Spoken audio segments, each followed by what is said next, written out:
श्रुतिस्मृतिपुराणानाम् आलयं करुणालयं नमामि भगवत्पादं शङ्करं लोकशङ्करम्। गुरुर्ब्रह्मा गुरुर्विष्णुः गुरुर्देवो महेश्वरः गुरुः साक्षात् परब्रह्मा तस्मै ಶ್ರೀ ಗುರವೇ ನಮಃ. ವೇದಿಕೆಯಲ್ಲಿ ಆಸನರಾಗಿರತಕ್ಕಂತಹ ಇಂದಿನ ಕಾರ್ಯಕ್ರಮದ ಅಧ್ಯಕ್ಷತೆಯನ್ನು ವಹಿಸಿರುವ ಶ್ರೀಮತಿ ಡಿ.ಟಿ. ವಿಜಯಲಕ್ಷ್ಮಿಯವರಿಗೆ ಹಾಗೂ ಶ್ರೀಯುತ ಹಾಮ ಸತೀಶ್ ಅವರಿಗೂ, ಇಲ್ಲಿ ನೆರೆದಿರತಕ್ಕಂತಹ ಅಣ್ಣ ತಮ್ಮಂದಿರು, ಅಕ್ಕ ತಂಗಿರು, ಪುಟಾಣಿಗಳು ಎಲ್ಲರಿಗೂ, ಹಾಗೂ ನನಗೆ ಇಲ್ಲಿ ನನ್ನ ಅನಿಸಿಕೆಯನ್ನು ಹಂಚಿಕೊಳ್ಳಲು ಅವಕಾಶ ಮಾಡಿಕೊಟ್ಟಂತಹ ಶ್ರೀಯುತ ರವೀಂದ್ರ ಸರ್ ಅವರಿಗೂ ಹಾಗೂ ಶ್ರೀಯುತ ಸುಬ್ರಹ್ಮಣ್ಯ ಜೋಯಿ ಸರ್ಗೂ ನನ್ನ ಶುಭ ಕಾಮನೆಗಳು ಅಂತ ಮೊದಲಿಗೆ ತಿಳಿಸ್ತಾ ಇದ್ದೀನಿ. ಇವತ್ತು ವಿಜಯ ಕಲಾನಿಕೇತನ 35ನೇ ವರ್ಷದ ವಾರ್ಷಿಕೋತ್ಸವವನ್ನ ಆಚರಿಸ್ಕೊಳ್ತಾ ಇದೆ ಅಂದ್ರೆ ಅದು ಬಹಳ ಹೆಮ್ಮೆಯ ವಿಷಯ ಅಂತ ಹೇಳಕ್ಕೆ ಇಷ್ಟಪಡ್ತೀನಿ. ಹೊಡೆಯ ಒಂದು ಚಪ್ಪಾಳೆ ಎಲ್ಲರೂ. ಈಗ ವಾರ್ಷಿಕೋತ್ಸವ ಅಂದ್ರೆ ನಾವು ಏನಂತ ಶುಭ ಕೊಡ್ತೀವಿ? ನಿಮ್ಮ ಮನೆಯಲ್ಲಿ ಮಕ್ಕಳಿಗೆಲ್ಲ ಹುಟ್ಟುಹಬ್ಬ ಮಾಡಿದಾಗ ಏನ್ ಮಾಡ್ತೀರಾ ನೀವೆಲ್ಲ? ಅದಕ್ಕೆ ನಮ್ಮ ಸಂಸ್ಕೃತಿಯ ಪರಂಪರೆ, ನಮ್ಮ ಸಂಸ್ಕೃತಿಯಂತೆ ಯಾರ್ಯಾರಿಗೆ ಬರುತ್ತೆ ಈ ಹಾಡು ಎಲ್ಲರೂ ಧ್ವನಿಗೂಡಿಸ್ಬೋದು. ಜನ್ಮದಿನಮಿದಂ ಆಯಿ ಪ್ರಿಯ ಸಖೇ, ಬರೋರೆಲ್ಲರೂ ಹೇಳಿ. ಜನ್ಮದಿನಮಿದಂ ಆಯಿ ಪ್ರಿಯ ಸಖೇ ಶಂತನೋತು ತೇ ಸರ್ವದಾ ಮುದಂ ಪ್ರಾರ್ಥಯಾಮಹೇ ಭವಶತಾಯುಷಿ ಈಶ್ವರ ಸದಾ ತ್ವಾಂ ರಕ್ಷತು ಪುಣ್ಯಕರ್ಮಣ ಕೀರ್ತಿಮರ್ಜಯ ಜೀವನಂ ತವ ಭವತು ಸಾರ್ಥಕಂ. ಇದನ್ನ ರಚನೆ ಮಾಡಿರೋರು ಯಾರು ಗೊತ್ತಾ? ಚಿನ್ಮಯ ಮಿಷನ್ನ ಸ್ವಾಮಿ ತೇಜೋಮಯಾನಂದ ಅವರು. ಈ ಹಾಡಿನ ಅರ್ಥ ಏನು ಅಂದ್ರೆ, ಓ ಗೆಳೆಯ, ನಿನ್ನ ಈ ಹುಟ್ಟುಹಬ್ಬ ಶುಭ ಮತ್ತು ಸಂತೋಷ ತರಲಿ.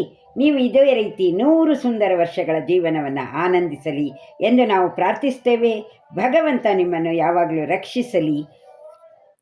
ನಿಮ್ಮ ಸದ್ಗುಣಶೀಲ ಕಾರ್ಯಗಳಿಂದ ನೀವು ಖ್ಯಾತಿ ಗಳಿಸಲಿ ಮತ್ತು ನಿಮ್ಮ ಜೀವನ ಸಾರ್ಥಕವಾಗಲಿ. ನಮ್ಮ ಸಂಸ್ಕೃತಿಯ ಈ ಹಾಡನ್ನು ಹಾಡಿ ಜನ್ಮದಿನವನ್ನು ಆಚರಣೆ ಮಾಡೋದನ್ನ ಅಭ್ಯಾಸ ಮಾಡ್ಕೊಳ್ಳೋಣ ಅಂತ ನಾನು ತಿಳಿಸ್ತಾ ಇದ್ದೀನಿ. ನಮ್ಮ ಸಂಸ್ಕೃತಿ ಅಂದ್ರೆ ಏನು, ಹೇಗಿರ್ಬೇಕು, ಒಂದು ಚಿಕ್ಕದಾಗಿ ತಿಳಿಸ್ತೀವಿ. ಬೆಳಗ್ಗೆ ಹೇಳ್ತೀವಿ, ಮಕ್ಕಳಿರ್ಬೋದು ದೊಡ್ಡವರು ಇರ್ಬೋದು, ಎದ್ದ ತಕ್ಷಣ ಕೈಕಾಲು ಮುಖ ತೊಡ್ಕೊಂಡು ಒಂದು ಲೋಟ ಹಾಲು ಕಾಫಿನ ಕುಡಿತೀವಿ. ಆ ನಂತರ ಮಕ್ಕಳುಗಳು, ಹೆಣ್ಮಕ್ಳಿರ್ಲಿ ಗಂಡು ಮಕ್ಕಳಿರ್ಲಿ, ಮನೆಯಲ್ಲಿ ಇದ್ದಂತಹ ಒಂದು ಏನೋ ಟೇಬಲ್ ಮೇಲೆ ಅದಿರತ್ತೆ ಇದಿರತ್ತೆ ಅದನ್ನೆಲ್ಲ ನೀಟ್ ಮಾಡೋದು ಒಂದಾದ್ರೆ, ಮನೆ ಮುಂದೆ ಗಿಡ ಹಾಕೊಳ್ಳಿ. ಆ ಗಿಡಕ್ಕೆ 2 ಚಮ್ ನೀರು ಹಾಕಿ. ಈಗ ಎಲ್ಲ ಕಡೆ ಗಿಡ ಕಡಿತಾರೆ, ನಾವು ಗಾಳಿನೇ ಇಲ್ಲದೆ ಹೆಂಗಿರಕ್ಕಾಗತ್ತೆ? ಮನೆ ಮುಂದೆ ಕಡೆ ಪಕ್ಷ ಒಂದು ಪಾರಿಜಾತದ ಗಿಡ ಹಾಕಿದ್ರೆ ನೀವು ಪೂಜೆಗೆ ಹೂ ಸಿಕ್ಕದಂಗೆ ಆಗತ್ತೆ, ಗಾಳಿ ಬರುತ್ತೆ. ನೇರಳೆ ಹಣ್ಣಿನ ಗಿಡ ಹಾಕಿ, ದನ ತಿನ್ನಲ್ಲ ಇದನ್ನೆಲ್ಲ. ಸೊ ಅವಾಗ ನಿಮ್ಗೆ ಏನಾಗುತ್ತೆ, ಪೂಜೆಗೆ ಹಣ್ಣು ಸಿಕ್ಕತ್ತೆ, ನಿಮಗೆ ತಿನ್ನಕ್ಕೂ ಕೂಡ ನೇರಳೆ ಹಣ್ಣು ಸಿಗತ್ತೆ. ಇದು ಪರಿಸರನ ಉಳಿಸ್ದಂಗಾಗತ್ತೆ. ಹಾಗಾಗಿ ಎಲ್ಲರೂ ಇದು ಮಾಡಬೇಕಾದಂತಹ ಕರ್ತವ್ಯ. ಇನ್ನು ಸಂಸ್ಕೃತಿ ಅಂತ ಬಂದಾಗ ಅದಷ್ಟಾದ್ಮೇಲೆ ಸ್ನಾನ ಮಾಡ್ತೀರಾ. ಸ್ನಾನ ಮಾಡಿದ್ಮೇಲೆ 24 ಗಂಟೆಗಳಿರುತ್ತೆ. ಅದರಲ್ಲಿ ದಿನದಲ್ಲಿ ಒಂದು 10 ನಿಮಿಷ ದೇವರಿಗೋಸ್ಕರ ಮೀಸಲಾಗಿವಿ. ದೇವ್ರ ಮುಂದೆ ಕೂತಾಗ ಬರೀ ಹಣೆಯಲ್ಲಿ ಕೂತ್ಕೋಬಾರ್ದು. ಹೆಣ್ಣು ಮಕ್ಕಳಾಗ್ಲಿ ಗಂಡು ಮಕ್ಕಳಾಗ್ಲಿ ಹಣೆಗೊಂದು ಕುಂಕುಮ ಇಟ್ಕೊಳ್ಳೋದು, ತಲೆ ಬಾಚ್ಕೊಳ್ಳೋದು. ತಲೆ ಕೆದರ್ಕೊಂಡು ಕೂತ್ಕೊಂಡ್ರೆ ಅದೇನು ರಾಕ್ಷಸರ ಅವತಾರ ಅದು. ತಲೆ ಗಂಟು ಹಾಕೊಂಡು ಹಣೆಗಿಟ್ಕೊಂಡು ದೇವ್ರಿಗೊಂದು ದೀಪ ಮನೇಲಿ ದೊಡ್ಡವರೇ ಹಚ್ಚಬೇಕು ಅಂತಲ್ಲ. ಈಗ ನಾನ್ ದೀಪ ಹಚ್ಚಿದ್ರ ಫಲ ನನಗಿರತ್ತೆ, ನೀವು ದೀಪ ಹಚ್ಚಿದ್ರ ಫಲ ನಿಮ್ಗಿರತ್ತೆ. ಪ್ರತಿಯೊಬ್ರು ದೀಪ ಹಚ್ಚಬಹುದು ಮನೆಯಲ್ಲಿ. ನೀವು ಹಣೆಗಿಟ್ಕೋತೀರಾ, ಅದೇ ತರ ದೇವ್ರಿಗೆ ಕುಂಕುಮ ಇಡಿ. ನೀವು ಕೆನ್ನೆಗೆ ಅರಿಶಿನ ಹಚ್ಕೋತೀರಾ, ಮಾಂಗಲ್ಯಕ್ಕೆ ಅರಿಶಿನ ಹಚ್ಕೋತೀರಾ, ದೇವ್ರಿಗೆ ಅರಿಶಿನ ಇಡಿ. ನೀವು ಹೂ ಮುಡ್ಕೋತೀರಾ, ದೇವ್ರಿಗೆ ಹೂವಿಡಿ. ನೀವು ತಿಂಡಿ ತಿಂತೀರಾ, ಊಟ ಮಾಡ್ತೀರಾ, ದೇವ್ರಿಗೆ ಅದೇ ಥರನೇ ಒಂದು ಹಣ್ಣು ನಿಮ್ಮ ಕೈಲಿ ಯಥಾಶಕ್ತಿ ಏನಾಗುತ್ತೋ. ಕೊನೆಗೇನೂ ಇಲ್ಲ ಅಂದರೆ 1 ಚಮಚ ಸಕ್ಕರೆ ಇಡಿ ದೇವರಿಗೆ, 1 ಲೋಟ ಹಾಲು ಇಡಿ, ನೈವೇದ್ಯ ಮಾಡಿ. ಕಡೆ ಪಕ್ಷ ಒಂದು 10 ನಿಮಿಷ ನಿಮಗೆ ಬರೋ ಶ್ಲೋಕ ಹೇಳಿ. ಮೊದಲಿಗೆ ಏನು ಬರಲ್ವಾ? ಶುಕ್ಲಾಂಬರಧರಂ ವಿಷ್ಣುಂ ಶಶಿವರ್ಣಂ ಚತುರ್ಭುಜಂ. ನೆಕ್ಸ್ಟ್ ಯಾರು? ಸರಸ್ವತಿ ದೇವಿ. ಸರಸ್ವತಿ ನಮಸ್ತುಭ್ಯಂ ವರದೆ ಕಾಮರೂಪಿಣಿ. ಅದಾದ್ಮೇಲೆ ಯಾರು ಬರ್ತಾರೆ? ಗುರುಗಳು. ಗುರು ಬ್ರಹ್ಮ ಗುರುರ್ ವಿಷ್ಣು ಗುರುರ್ ದೇವೋ ಮಹೇಶ್ವರ. ಅದಾದ್ಮೇಲೆ ನಮ್ಮ ಮನೆ ದೇವರು ಯಾರ್ಯಾರ್ದು ಯಾವ್ದಿದೆಯೋ ಒಂದು ಚಿಕ್ಕ ಶ್ಲೋಕ. ಕಲ್ಯಾಣ ಅದ್ಭುತ ಗಾತ್ರಾಯ ಕಾಮಿತಾರ್ಥ ಪ್ರದಾಯಿನಿ, ಅದನ್ನ ಹೇಳಿ. ಆಮೇಲೆ ಮನೆ ಗುರುಗಳು ಯಾರು? ನಾನು ತಾನೇ ಹೇಳಿದ್ನಲ್ಲ, ಶ್ರುತಿ ಸ್ಮೃತಿ ಪುರಾಣ, ಅವರು ನಮ್ಮ ಮನೆ ಗುರುಗಳು. ಅದೇ ರೀತಿ ನಿಮ್ ಯಾವ ಗುರುಗಳು ಇರ್ತಾರೋ ಅವ್ರದನ್ನ ಹೇಳಿ. ಅದಾದ ನಂತರ ನಮ್ಗೇನ್ ಬೇಕೋ, ಹೊಟ್ಟೆಗೆ ಊಟ ಬೇಕಲ್ವಾ? ಊಟ ಕೊಡೋಳು ಯಾರು? ಅನ್ನಪೂರ್ಣೇಶ್ವರಿ ದೇವಿ. ಅವಳನ್ನ ಮರ್ಯ ಹಂಗಿಲ್ಲ. ಅನ್ನಪೂರ್ಣೆ ಸದಾಪೂರ್ಣೆ ಶಂಕರ ಪ್ರಾಣವಲ್ಲಭೆ ಹಾಡಿ. ಅದನ್ನಾದ್ಮೇಲೆ ಇನ್ನೊಂದು ಮುಖ್ಯ, ನಮ್ಗೇನ್ ಬೇಕು? ಮಕ್ಕಳಿಗೆಲ್ಲ ಜ್ಞಾನ ವಿದ್ಯೆ ಇಂಪಾರ್ಟೆಂಟ್ ಅಲ್ವಾ? ಜ್ಞಾನಾನಂದಮಯಂ ದೇವಂ ನಿರ್ಮಲಂ ಸ್ಫಟಿಕಾಕೃತಿಂ. ಇಲ್ಲಿ ನಾವು ಯಾರನ್ನೂ ಮರೆಯೋ ಹಂಗಿಲ್ಲ. ಈಶ್ವರ ರುದ್ರದೇವ್ರನ್ನ ಮರೆಯಕ್ಕಾಗತ್ತೆ? ಮೃತ್ಯುಂಜಯಾಯ ರುದ್ರಾಯ ನೀಲಕಂಠಾಯ ಶಂಭವೇ. ಇನ್ನು ನಮ್ಮ ವಿಷ್ಣು ಸಹಸ್ರನಾಮ ಹೇಳದಷ್ಟೇ ಪುಣ್ಯ. ಈ ಶ್ಲೋಕವನ್ನು 3 ಬಾರಿ ಹಾಡಬೇಕು. ಶ್ರೀರಾಮ ರಾಮ ರಾಮೇತಿ ರಮೇ ರಾಮೇ ಮನೋರಮೆ. ಇನ್ನು ಆಂಜನೇಯ ಅತಿ ಚತುರ, ಅತಿ ಬಲವಂತ, ಅತಿ ಬುದ್ಧಿವಂತ. ಆಂಜನೇಯಂಗೆ ಹೇಳಬೇಕಲ್ಲ, ಏನು ಹೇಳ್ತೀರಾ? ಬುದ್ಧಿರ್ಬಲಂ ಯಶೋಧೈರ್ಯಂ ನಿರ್ಭವ್ಯತ್ವಂ ಅಧೋಗತಂ ಹೇಳಿ. ನಾನೆಲ್ಲ ಒಂದೊಂದೇ ಲೈನ್ ಹೇಳ್ತಾ ಇದ್ದೀನಿ, ಟೈಮ್ ಸಾಕಾಗಲ್ಲ ನನಗೆ. ಇದಾದ ನಂತರ ನಮಗೆಲ್ಲ ಕಷ್ಟ ಕೊಡೋದು ಅಂದ್ರೆ ಎಲ್ಲರೂ ಶನಿ ಅಂತಾರೆ. ಶನಿ ಆಕ್ಚುಲಿ ತುಂಬಾ ನಿಷ್ಠಾವಂತ, ಸತ್ಯವಂತ. ಶನಿ ಖಂಡಿತ ಕೆಟ್ಟವನಲ್ಲ, ಆದ್ರೆ ನಾವು ಮಾಡಿದ ತಪ್ಪಿಗೆ ಶಿಕ್ಷೆ ಕೊಡ್ತಾನೆ ಶನಿ. ತುಂಬಾ ಜಸ್ಟಿಸ್. ಅದೇ ತರ ನಮ್ ಕಷ್ಟ ಅಂದಾಗ ನಾವೇನೋ ರಾಹು ದೆಸೆ ಕೇತು ದೆಸೆ ಅನ್ಕೋತೀವಿ. ಹಾಗಾಗಿ ನವಗ್ರಹದ ಜಪ, ನಮ ಸೂರ್ಯಾಯ ಚಂದ್ರಾಯ ಮಂಗಳಾಯ ಬುಧಾಯ ಇದನ್ನ ಹೇಳಿಬಿಟ್ಟು ಕೊನೆಗೆ ನಮಸ್ಕಾರ ಮಾಡುವಾಗ ಏನಂತೀರ? ಕಾಯೇನ ವಾಚ ಮನಸೇಂದ್ರಿಯ ಇರುವ, ಅದನ್ನ ಹೇಳ್ಬಿಟ್ಟು ನಮಸ್ಕಾರ ಮಾಡಿ. ಇದು ನಮ್ಮ ಸಂಸ್ಕಾರ. ಅರ್ಥ ಆಯ್ತಾ? ಇದನ್ನ ಪ್ರತಿದಿನ ಪ್ರತಿಯೊಬ್ರು ಮಾಡಬೇಕು. ಆಮೇಲೆ ನಮ್ಮ ಧರ್ಮ, ನಮ್ದು ಯಾವ ಧರ್ಮ? ಹಿಂದೂ ಧರ್ಮ. ನಮ್ಮ ಹಿಂದೂ ಧರ್ಮನ ನಾವು ಕಾಪಾಡ್ಕೋಬೇಕು. ಈ ಧರ್ಮ ಸ್ಥಾಪನೆ ಮಾಡಿದವರು ಯಾರು? ಮೊದಲಿಗೆ ಆದಿಶಂಕರಾಚಾರ್ಯರು. ಆದಿಶಂಕರಾಚಾರ್ಯರು ಅದ್ವೈತ ಮತ ಸ್ಥಾಪನೆ ಮಾಡಿದ್ರು. ಅದ್ವೈತ ಮತ ಅಂತ ಹೇಳ್ತೀವಿ. ಅದ್ವೈತ ಅಂದ್ರೆ ಏನು? ಆತ್ಮ ಮತ್ತೆ ಪರಮಾತ್ಮ ಎರಡು ಒಂದೇ ಅಂತ ಅವರು ಆದಿಶಂಕರಾಚಾರ್ಯರು ಸಾರಿದ್ದಾರೆ. ಹಾಗಾಗಿ ಪ್ರಪಂಚದಲ್ಲಿರೋ ಪ್ರತಿಯೊಬ್ಬರು ಒಂದೇ, ಎಲ್ಲರೂ ಒಂದೇ ಸಮಾನತೆ ಅನ್ನೋದನ್ನ ತೋರಿಸಿ ಎತ್ತಿ ಹೇಳಿದವರು ಯಾರು? ಜಗದ್ಗುರುಗಳಾದಂತಹ ಆದಿಶಂಕರಾಚಾರ್ಯರು. ಜಗದ್ಗುರುಗಳು ಅಂತ ಕರೆದಿರೋದು ಅವರೊಬ್ಬರನ್ನೇ. ಯಾಕೆ ಅಂದ್ರೆ ಅವರು ಎಲ್ಲರೂ ಒಂದೇ ಅಂತ ಹೇಳಿದಾರಲ್ಲ, ಅವ್ರನ್ನ ವಿಶ್ವದಲ್ಲೇ ಜಗದ್ಗುರುಗಳು ಅಂತ ಕರೀತಾರೆ. ಹಾಗಾಗಿ ಒಂದು ಚಪ್ಪಾಳೆ ಅಥವಾ ನಮಸ್ಕಾರ ಬರಲಿ ಜಗದ್ಗುರುಗಳಿಗೆ. ಇದಾದ ನಂತರ ಬಂದವರು ರಾಮಾನುಜಾಚಾರ್ಯರು. ಅವ್ರದ್ದು ವಿಶಿಷ್ಟ ಅದ್ವೈತ ಮತ. ಅದ್ವೈತಕ್ಕೆ ಸ್ವಲ್ಪ ಆಡ್ ಆನ್ ಆಗಿದೆ ಅವ್ರದ್ದು. ಹೇಳಬೇಕಂದ್ರೆ ಆಗಿನ ಮೂಢನಂಬಿಕೆನ ಅಥವಾ ಮುಗ್ಧತೆನೋ ಗೊತ್ತಿಲ್ಲ. ಹಿಂದಿನ ಕಾಲದಲ್ಲಿ ದೇವಸ್ಥಾನದೊಳಗೆ ಎಲ್ಲರನ್ನೂ ಬಿಡ್ತಾ ಇರಲಿಲ್ಲ. ಅಂತಹ ಒಂದು ಸಿಚುಯೇಷನ್ ಇದ್ದಂತಹ ಸಮಯದಲ್ಲಿ ರಾಮಾನುಜಾಚಾರ್ಯರು, ಈಗ ನಾವೆಲ್ಲ ಖುಷಿ ಪಡ್ತೀವಲ್ಲ, ಒಂದೇನಾದ್ರು ಫಂಕ್ಷನ್ ಆದ್ರೆ ಮೆರವಣಿಗೆ ಮಾಡಿ ಸಂತೋಷ ಪಡ್ತೀವಿ. ಆದ್ರೆ ರಾಮಾನುಜಾಚಾರ್ಯರು ಅದನ್ನ ಮಾಡಿದ್ ಯಾಕೆ ಗೊತ್ತಾ? ದೇವರನ್ನ ನೋಡುವ ಹಕ್ಕು ಎಲ್ರಿಗೂ ಇದೆ. ಎಲ್ಲರೂ ದೇವರನ್ನ ನೋಡ್ಬೋದು, ಕೈ ಮುಗಿಬಹುದು ಅಂತ. ಎಲ್ರಿಗೂ ದೇವರ ದರ್ಶನ ಸಿಗಲಿ ಅನ್ನೋ ಉದ್ದೇಶದಿಂದ ಈ ಮೆರವಣಿಗೆ ಮಾಡೋ ಪದ್ಧತಿಯನ್ನ ತಂದ್ರು ಅಂತ ಹೇಳಕ್ಕೆ ಇಷ್ಟಪಡ್ತೀನಿ. ಒಂದ್ಸರಿ ಚಪ್ಪಾಳೆ ಬರಲಿ ರಾಮಾನುಜಾಚಾರ್ಯರು. ಇದಾದ ನಂತರ ಬಂದವರು ಮಧ್ವಾಚಾರ್ಯರು. ಅವ್ರು ಹೇಳ್ತಾರೆ ದ್ವೈತ ಮತ. ದ್ವೈತ ಅಂದ್ರೆ ಆತ್ಮ ಪರಮಾತ್ಮ ಒಂದೇ ಅಲ್ಲ, ಎರಡು ಅಂತ ಹೇಳ್ತಾರೆ. ಹಾಗೂ ದಾಸ ಪರಂಪರೆಯನ್ನ ಎತ್ತಿ ಹೇಳಿದವರು ಮಧ್ವಾಚಾರ್ಯರು. ಅವ್ರಿಗೂ ಒಂದು ನಮನವನ್ನ ಸಲ್ಲಿಸೋಣಂತೆ. ಇದು ನಮ್ಮ ಸಂಸ್ಕೃತಿ ಧರ್ಮ ಪ್ರಚಾರ ಆಯ್ತು. ಇನ್ನು ಸಂಸ್ಕಾರ. ನಮ್ಮ ಸಂಸ್ಕಾರ ಏನು? ಸಂಸ್ಕೃತಿ ಮತ್ತು ಸಂಸಾರ ಎರಡು ಒಂದಕ್ಕೊಂದು ಲಿಂಕ್ ಇರುತ್ತೆ. ನಮ್ಮ ಸಂಸ್ಕಾರ ಅಂದ್ರೆ ಏನು ಅಂದ್ರೆ ಗೌರವ. ಯಾರಿಗೆ ಗೌರವ ಕೊಡ್ತೀರಾ? ಹಿರಿಯರಿಗೆ ಗೌರವ ಕೊಡ್ಬೇಕು, ಗುರುಗಳಿಗೆ ಗೌರವ ಕೊಡ್ಬೇಕು.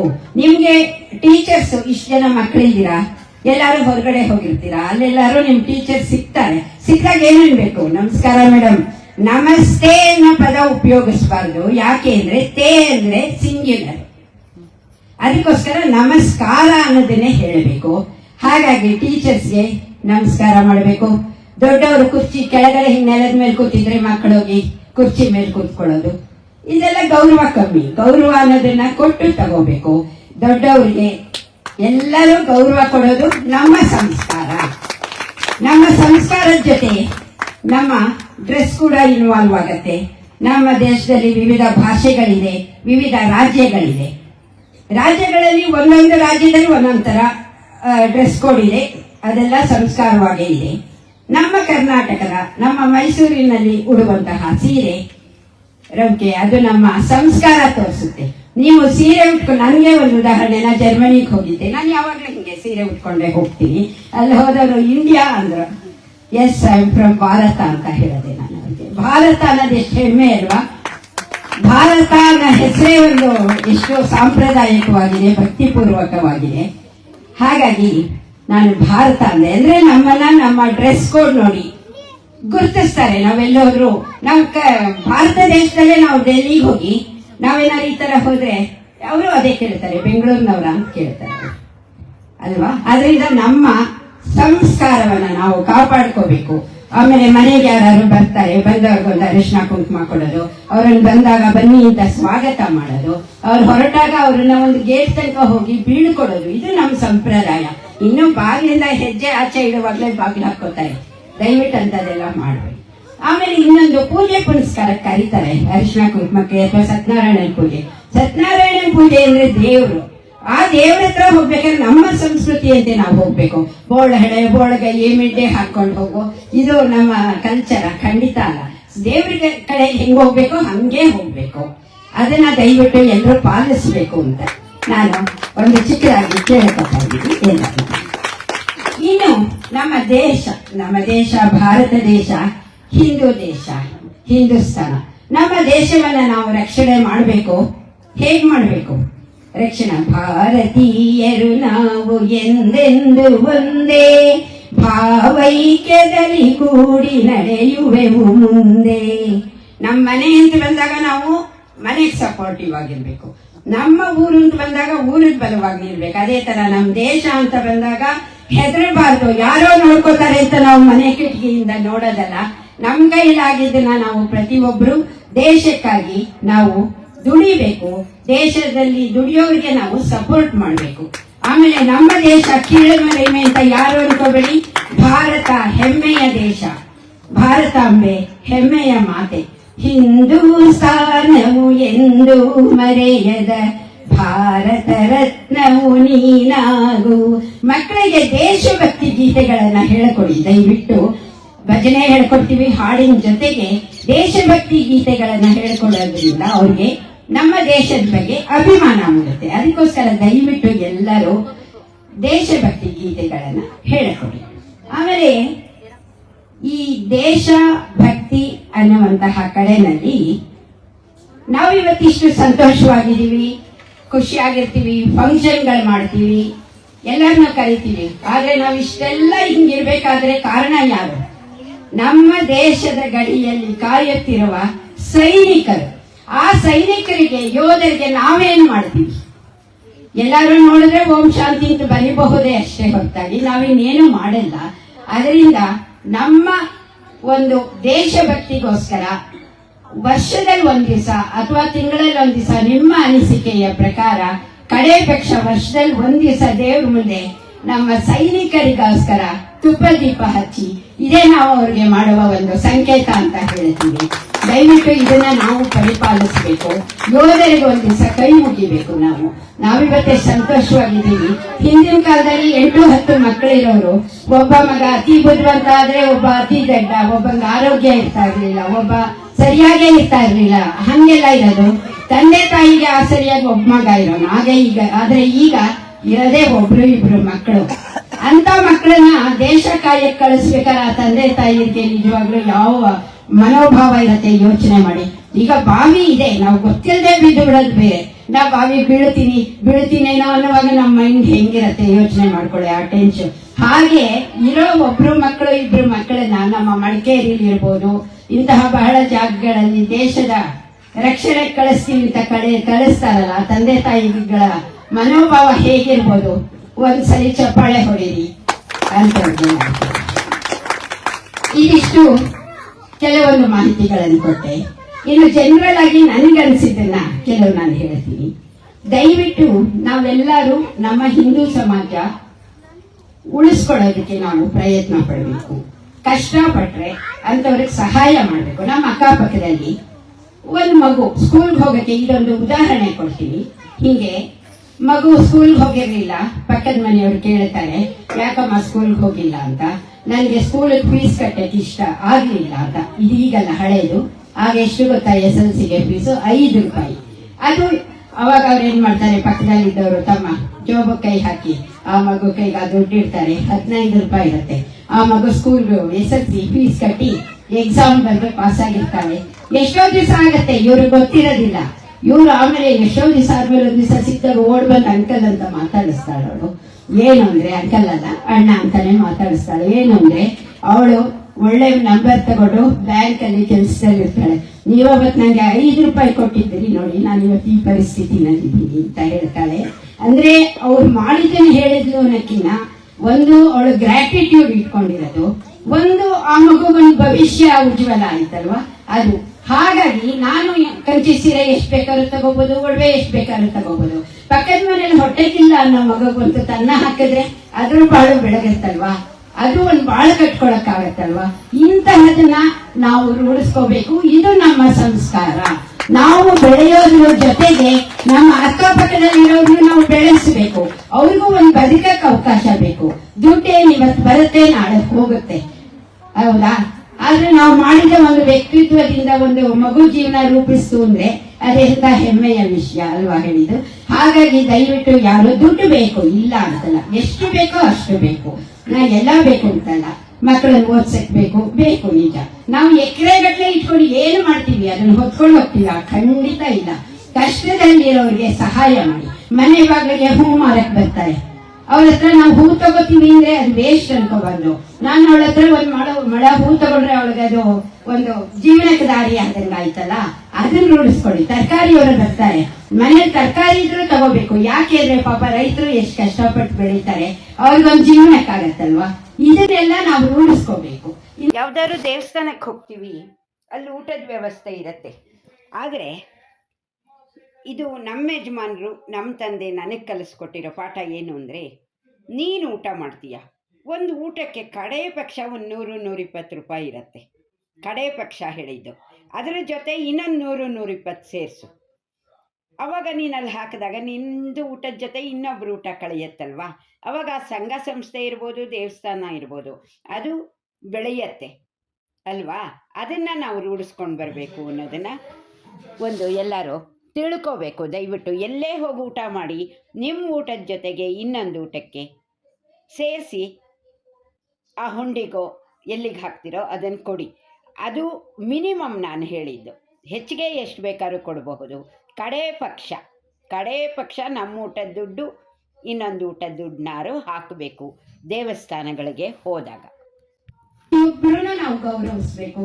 ಪ್ರತಿಯೊಬ್ಬರು ಕಷ್ಟ ಸುಖಕ್ಕೂ ನಾವು ಜೊತೆಯಾಗಬೇಕು ಅನ್ನೋದನ್ನ ನಾವು ರೂಢಿಸ್ಕೋಬೇಕು ಅಂತ ಹೇಳ್ತಾ ಇದ್ದೀನಿ. ನನಗೆ ಅನಿಸಿದ್ದನ್ನೆಲ್ಲ ಒಂದಷ್ಟು ಹೇಳಿದ್ದೀನಿ.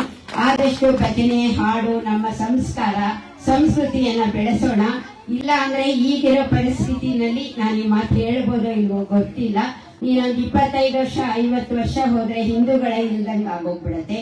ಹಾಗಾಗಿ ನೋಡಿ, ನಮ್ಮಲ್ಲಿ ಮಕ್ಕಳಿಲ್ಲ, ಇರೋ 1 ಮಗು 2 ಮಗು, ಒಂದಕ್ಕೆ ಮಕ್ಕಳಿಲ್ಲ, ಒಂದಕ್ಕೆ ಮದುವೆ ಇಲ್ಲ, ಒಂದು ಅಮೆರಿಕಾದ ಕೂತಿರುತ್ತೆ. ನಮ್ಮ ಜನಾಂಗ ಬೆಳೆಯೋದು ಹೇಗೆ?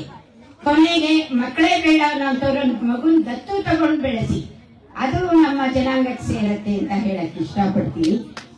ಮಕ್ಕಳಿಗೆ ರೇಡಿಯೋ ಕೇಳೋ ಅಭ್ಯಾಸ ಮಾಡಿ. ಯಾಕೆ ಅಂದರೆ ರೇಡಿಯೋದಲ್ಲಿ ಬಹಳಷ್ಟು ಇನ್ಫಾರ್ಮೇಷನ್ನು ಬರುತ್ತೆ, ಎಲ್ಲ ಚೆನ್ನಾಗಿರುತ್ತೆ, ಮಾಹಿತಿಗಳೆಲ್ಲ ಸಿಕ್ಕತ್ತೆ. ಆಮೇಲೆ ನಾವು ಅದಕ್ಕೋಸ್ಕರ ಕೂತ್ಕೊಂಡು ಕೇಳಬೇಕು ಅಂತ ಏನಿಲ್ಲ. ಪುಸ್ತಕ ಜೋಡಿಸ್ಕೊತಾ ಕೇಳ್ಬೋದು ಮಕ್ಕಳು, ಇನ್ನೇನೋ ಅರ್ಧ ಮನೇಲಿ ತೆಗಿತಾ ಕೇಳ್ಬೋದು.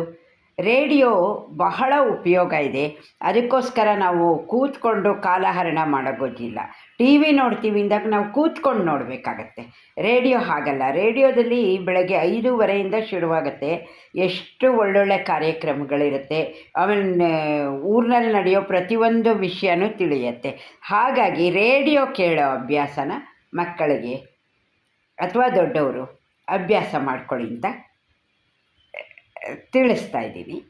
ಇನ್ನು ಯಾರು ನ್ಯಾಯ, ನೀತಿ, ಧರ್ಮ, ನಾಚಿಕೆ, ಮಾನ, ಮರ್ಯಾದೆ, ಶಿಸ್ತು, ಗೌರವ, ಶ್ರದ್ಧಾ, ಭಕ್ತಿ ಎಲ್ಲ ಕಾಪಾಡ್ಕೊಂಡು ಬರ್ತಾರೋ ಅಂಥವರು ಜೀವನದಲ್ಲಿ ತುಂಬ ಚೆನ್ನಾಗಿರ್ತಾರೆ ಅಂತ ಹೇಳ್ತೀನಿ. ಕಡೆಯದಾಗಿ ಒಂದು ಕೆಲಸ ನಮ್ಮ ಅರ್ಹತೆಗೆ ತಕ್ಕಂಗೆ ಮಾಡ್ತೀವಿ. ಕಳ್ಳತನ ಸುಳ್ಳುತನ ಮಾಡೋದು ತಪ್ಪು. ಕೆಲಸ ಯಾವುದು ಮಾಡಿದ್ರೂ ನಿಯತ್ತಿಂದ ಮಾಡೋದು ಒಳ್ಳೆಯದೇ. ಅಂಥವ್ರನ್ನ ಕೀಳಾಗಿ ಕಾಣಬೇಡಿ. ಈಗೊಬ್ಬರು ಮನೆ ಕಟ್ತಾರೆ, ಗಾರೆ ಕೆಲಸದವರು. ನಾವು ಗಾರೆ ಕೆಲಸದವ್ರು ಅಂತ ಅವ್ರನ್ನ ನಾವು ಕೀಳಾಗಿ ಕಾಣಬಾರ್ದು. ಯಾಕೆಂದರೆ ಅವ್ರು ಮನೆ ಕಟ್ಟಿದ್ದಕ್ಕೆ ತಾನೇ ನಾವು ಇವತ್ತಲ್ಲಿ ವಾಸ ಮಾಡ್ತೀವಿ. ದುಡ್ಡು ಬೇರೆ ವಿಷಯ. ದುಡ್ಡು ಅವ್ರವ್ರ ಕೆಲಸದ ಅರ್ಹತೆ ಕೊಡ್ತೀವಿ ನಾವು. ಅವ್ರು ಇವತ್ತು ಗಾರೆ ಕೆಲಸವ್ರು ಮನೆ ಕಟ್ಟಿದ್ದಕ್ಕೆ ತಾನೇ ನಾವು ಇವತ್ತು ಮನೇಲಿರ್ತೀವಿ. ಯಾವ ಕೆಲಸ ಮಾಡಿದ್ರೂ ತಪ್ಪಿಲ್ಲ ನಿಯತ್ತಾಗಿ ಮಾಡಿದ್ರೆ. ಕಳ್ಳತನ ಸುಳ್ಳುತನ ದರೋಡೆ ಮಾಡೋದಕ್ಕಿಂತ ನಿಯತ್ತಾಗಿ ಏನೇ ಕೆಲಸ ಮಾಡಿದ್ರು ಅದಕ್ಕೆ ಬೆಲೆ ಇದ್ದೇ ಇದೆ. ಅಂಥವ್ರಿಗೆ ನಾವು ಗೌರವ ಕೊಡಬೇಕು, ಅವ್ರನ್ನೆಲ್ಲ ಕೀಳಾಗಿ ನೋಡಬಾರ್ದು ಅಂತ ತಿಳಿಸ್ತಾ ಇದ್ದೀನಿ. ಆಮೇಲೆ ದುಡ್ಡನ್ನ ಯಾರು ಬೇಕಾದ್ರೂ ಕದೀತಾರೆ, ನಮ್ಮ ಜ್ಞಾನನ ಯಾರೂ ಕದಿಯಲ್ಲ. ಹಾಗಾಗಿ ಎಲ್ಲರೂ ಪುಸ್ತಕ ಓದೋ ಅಭ್ಯಾಸನ ದಯವಿಟ್ಟು ಮಾಡಿಕೊಳ್ಳಿ ಅಂತ ಮಕ್ಕಳುಗಳಿಗೂ ಹೇಳ್ತಾ ಇದ್ದೀನಿ. ನನಗೆ ಇವತ್ತಿಲ್ಲಿ ಇಷ್ಟರ ಮಟ್ಟಿಗೆ ಮಾತಾಡೋಕ್ಕೆ ಅವಕಾಶ ಮಾಡಿಕೊಟ್ಟಂತಹ ಹಾಗೂ ನನ್ನನ್ನು ಇಂದಿನ ಕಾರ್ಯಕ್ರಮಕ್ಕೆ ಅತಿಥಿಯಾಗಿ ಕರೆದಂತಹ ಶ್ರೀಯುತ ರವೀಂದ್ರ ಸರ್ಗೂ, ಇಲ್ಲಿ ನೆರೆದಿರುವಂತಹ ಸಹೃದಯರಿಗೆ ನನ್ನ ನಮಸ್ಕಾರವನ್ನು ತಿಳಿಸ್ತಾ ಈ ನನ್ನ ಮಾತನ್ನು ಮುಗಿಸ್ತಾ ಇದ್ದೀನಿ. ನಮಸ್ಕಾರ. ಲೋಕಾ ಸಮಸ್ತ ಸುಖಿನೋ ಭವಂತು, ಸಮಸ್ತ ಸನ್ಮಂಗಳಾದಿ ಭವಂತು. ಓಂ ಶಾಂತಿ ಶಾಂತಿ ಶಾಂತಿ.